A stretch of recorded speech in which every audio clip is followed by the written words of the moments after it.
We're about to head up one of Switzerland's greatest drives of all time, the Furka Pass. These switchbacks that goes up hundreds of meters.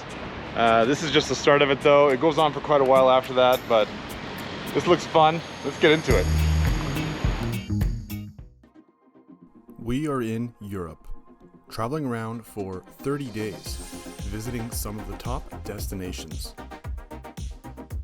Trying out budget van life instead of our Toyota and four-wheel camper. There is so much to see, and we definitely bit off more than we can chew.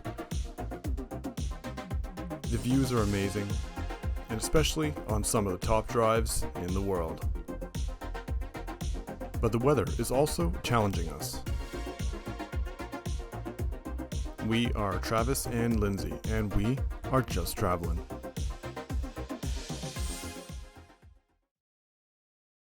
We're down from our hike up to the Matterhorn base camp, and we're ready to do one of the greatest drives in all of Switzerland. Super exciting. This drive is iconic. It has a lot of switchbacks, but huge cliffs, beautiful, gorgeous views. We just can't wait to start driving. Yeah. Furka Pass is located in central Switzerland, right in the center of the Alps, and is home to the world-famous Belvedere Hotel that is no longer in service. One of the most breathtaking mountain passes in Switzerland, the Furka Pass will bring you to a number of points of interest like the Rhone Glacier, and heights as high as 2,429 meters. Don't know if you can see it, but there is a little bit of glacier left. Back even 300 years ago, this entire valley was just one big glacier. Now there's almost nothing left of it. Real sad. It really shows the extent of climate change in this area. So in 1602, the glacier was down by that town over there, and it moved a couple hundred meters in 200 years. Since the time of the Industrial Revolution, this glacier has receded almost 90%, and now endangers a lot of the low-lying towns from being flooded. Here at the Rhone Glacier, there is what is called the Ice Grotto, a portion of the glacier that you are able to walk under, for a small fee, of course.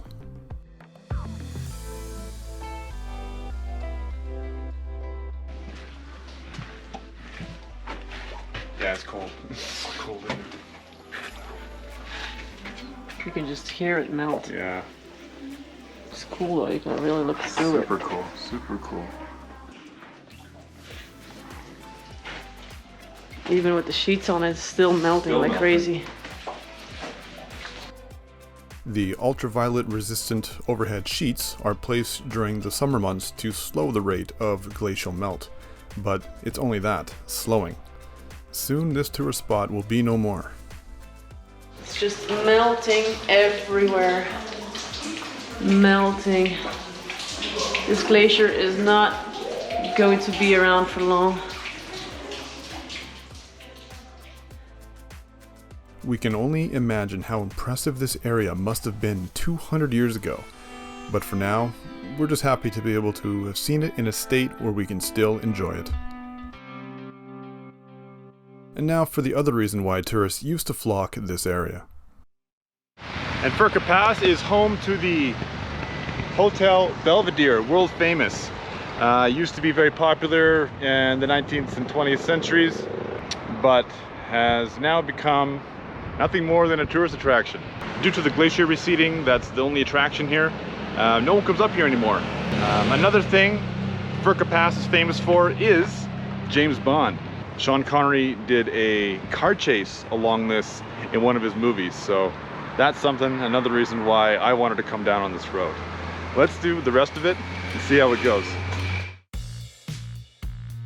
The pass is around 70 kilometers long and is mostly paved, aside from the small amount of remaining cobblestone that reminds us of how this road used to be. What hasn't changed are the absolutely epic views you get while you're on your way here. It's easy to see why Furka Pass is one of the top roads in all of Switzerland. This is amazing. More to come. With a few scattered buildings here and there, the pass is rather empty, which is a good thing as there are many switchbacks and you need to stay focused.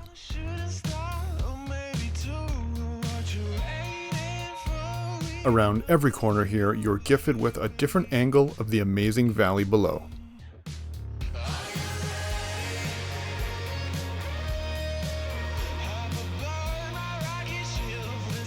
If driving by car isn't your thing, there is also a train that goes through the Furka Pass as well.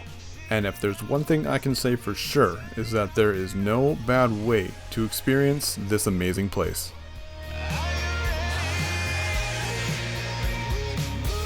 Before we got here, I was wondering why they had Sean Connery chasing bad guys down one of the highest roads in all of Europe. Well, I'm no longer wondering. So that was Furka Pass. Woo! How'd you like that? That was good, that was great, but a little terrifying at the same time. Yeah, the drops were pretty severe and only held in by like small aluminum guardrails. Oh, you would just drive that off. You could, and we didn't, luckily. We're still here, we survived, but beautiful. Yeah, beautiful gorgeous. drive, one of the best drives we've done on this trip so far. Train is coming. On to the next, there's a train coming, so. Open the windows. After 70 kilometers, this passing train signifies that we were done with this amazing leg of the trip. Definitely my favorite drive in Europe so far, and Switzerland as well. There is so many amazing drives here in Switzerland. I wish we had time for them all. Our time in Switzerland is almost up. There's just one more really epic drive to do. We are taking Gotthard Pass to the edge of Switzerland, to the town of Lugano, which looks suspiciously a lot like Italy. It also sounds Italian.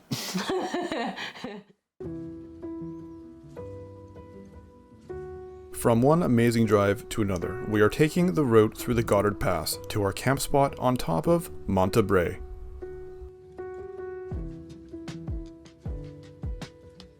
Switzerland is full of so many amazing drives. It was very hard to plan this trip.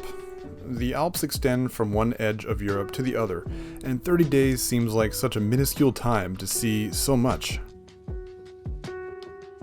Tunnels are extremely numerous here and provide a bit of coolness as our AC doesn't work.